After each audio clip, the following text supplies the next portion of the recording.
Hoy el Papa ha entregado la birreta cardenalicia a varios cardenales. Y me ha parecido interesante, por lo menos una vez en la vida, el reflexionar acerca de qué es ser un cardenal y cuál ha sido la historia de cómo tenemos esta institución en la Iglesia Católica. Porque toda la vida vamos a oír hablar de los cardenales. Así que por lo menos una vez conviene el conocer más en profundidad su historia. Al principio de todo no había cardenales. Pedro llegó a Roma a anunciar el Evangelio y allí ya debía haber una pequeña comunidad de cristianos. Cuando llegó Pedro, la comunidad de Roma no sabemos cuántos tenía, pero a lo mejor solamente eran 30. No debían ser muchos porque en las cartas saludan demasiado nominalmente a la comunidad y da la sensación de que eran poquitos. De hecho, fijaos que en las cartas al Apocalipsis y en otros lugares se mencionan muchas iglesias, o en Hechos de los Apóstoles, pero Roma no suele aparecer. En Hechos al final sí, pero se nota que está comenzando. No se habla allí de una gran comunidad, no, de algunos creyentes. Entonces, cuando llega Pedro, pues a lo mejor eran solamente 30, a lo mejor eran 60, pero difícilmente serían muchos más. Pedro se establece allí. Él debió sentir en su oración, inspirado por el Espíritu Santo, tengo que quedarme aquí.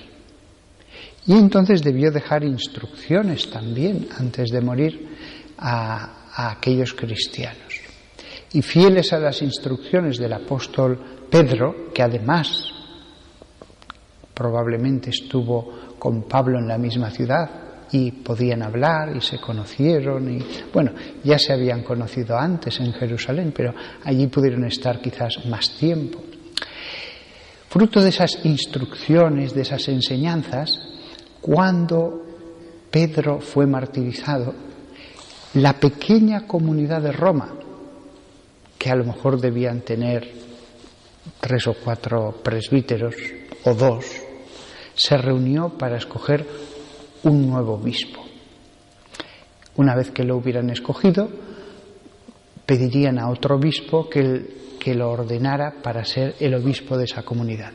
Quizás Pedro, dándose cuenta de la importancia que tenía Roma, el corazón de ese imperio, que si la fe se arraigaba allí, se extendería a todo el mundo fácilmente, quizás él mismo había ordenado, no como presbíteros, sino como obispos, a 2 o 3 personas que le ayudasen. Eso tampoco es descartable. Incluso hay razones para pensar más que fuera esta primera opción, ya que las comunicaciones eran muy difíciles en esa época e Italia estaba sin evangelizar. Así como en Oriente había varias iglesias, la península itálica tenía todavía que escuchar el Evangelio. Así que yo me inclino a pensar de que cuando Pedro va a Roma ya está muy inspirado por el Espíritu Santo con la idea de ve allí y asiéntate y quédate ya allí como apóstol de la ciudad de Roma y llévate contigo a lo mejor a 2 colaboradores o 3, tampoco más, porque había tan poco clero en aquella época, y los debió ordenar obispos. De forma que cuando muere Pedro, se reúnen los pocos que componían la comunidad y escogen un sucesor.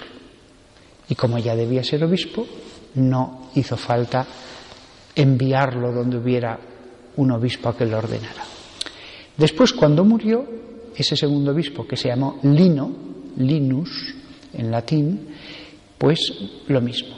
Se debió reunir aquella pequeña comunidad, que a lo mejor ya eran 100 o 150, o 200 como máximo, y escogieron otro sucesor.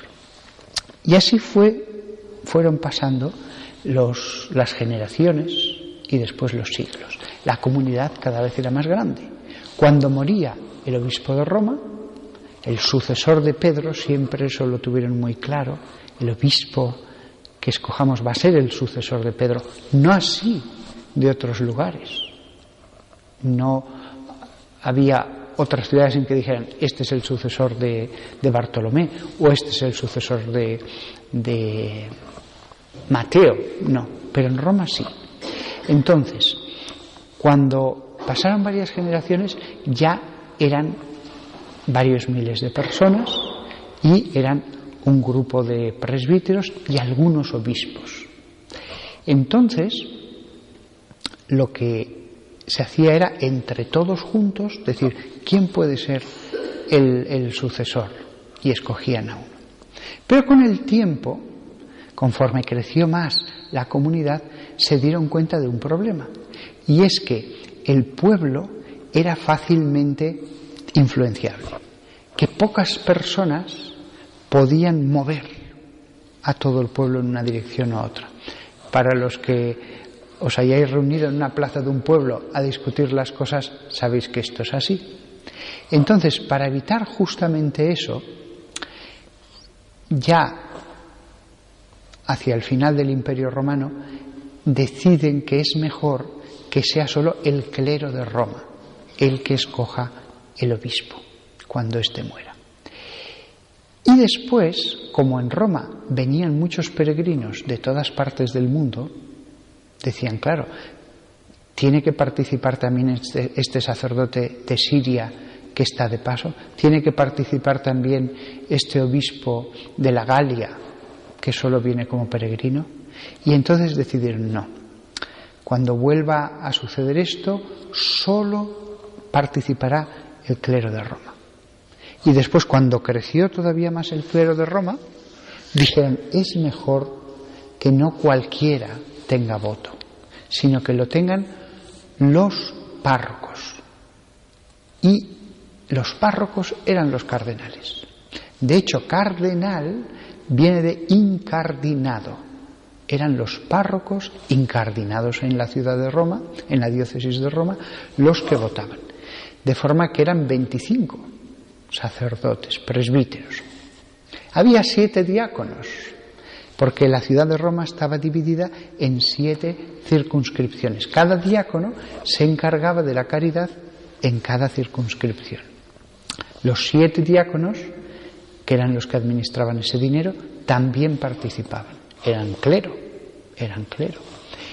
Y después, los 7 obispos de las diócesis alrededor de Roma, de las diócesis sufragáneas, porque el obispo de Roma era a su vez el que hacía las funciones de arzobispo de las diócesis de alrededor.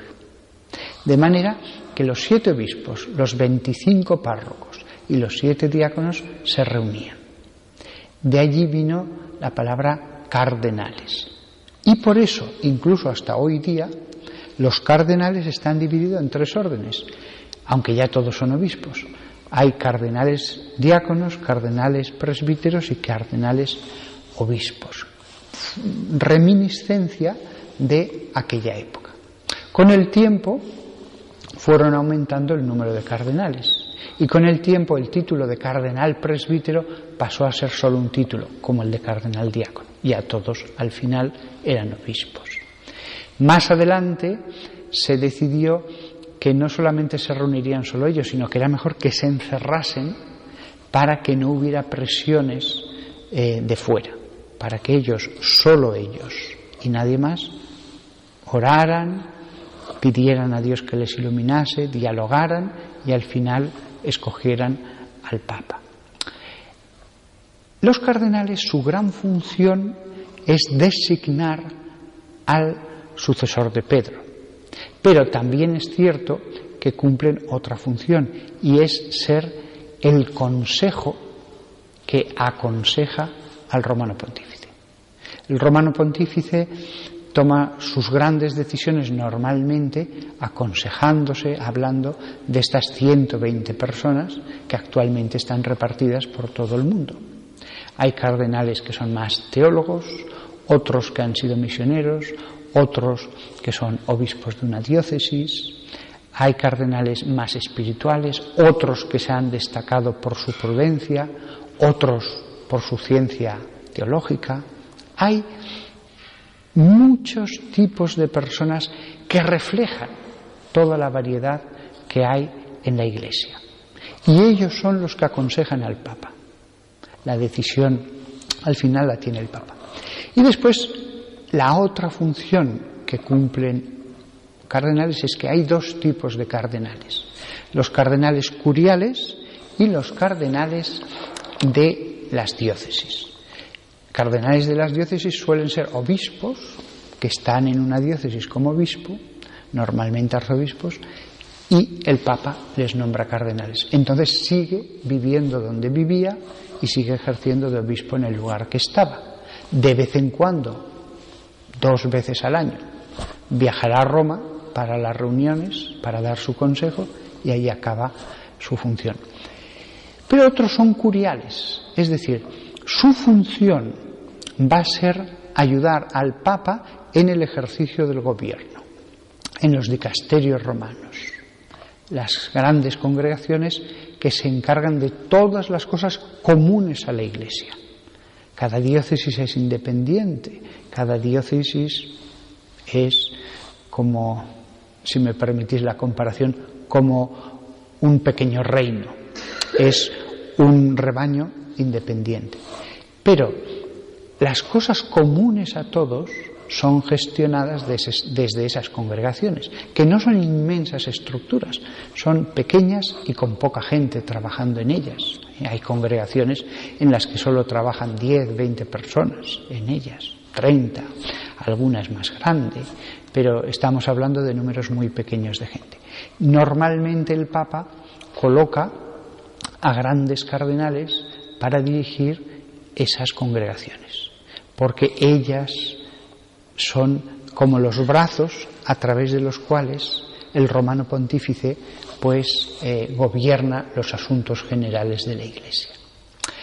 Sirva esta explicación para que cada vez que veáis a los cardenales, los conozcáis un poco más en su historia. A mí, conocer su origen es algo que verdaderamente me encantó cuando escuché esta historia, ver el modo tan familiar, 25 párrocos, 7 diáconos, 7 obispos que se reunían, hasta llegar a los 120 cardenales hoy día que se reúnen en el Vaticano. Me parece una historia preciosa, un modo en que se muestra cómo Dios ha desarrollado su inmensa, formidable Iglesia católica, mundial, planetaria, desde unos comienzos tan sencillos y familiares.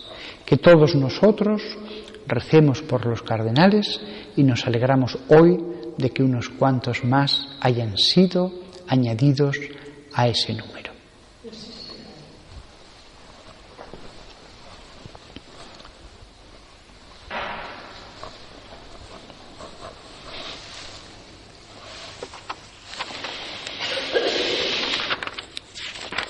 Creo en Dios, Padre Todopoderoso, Creador del cielo y de la tierra. Creo en Jesucristo.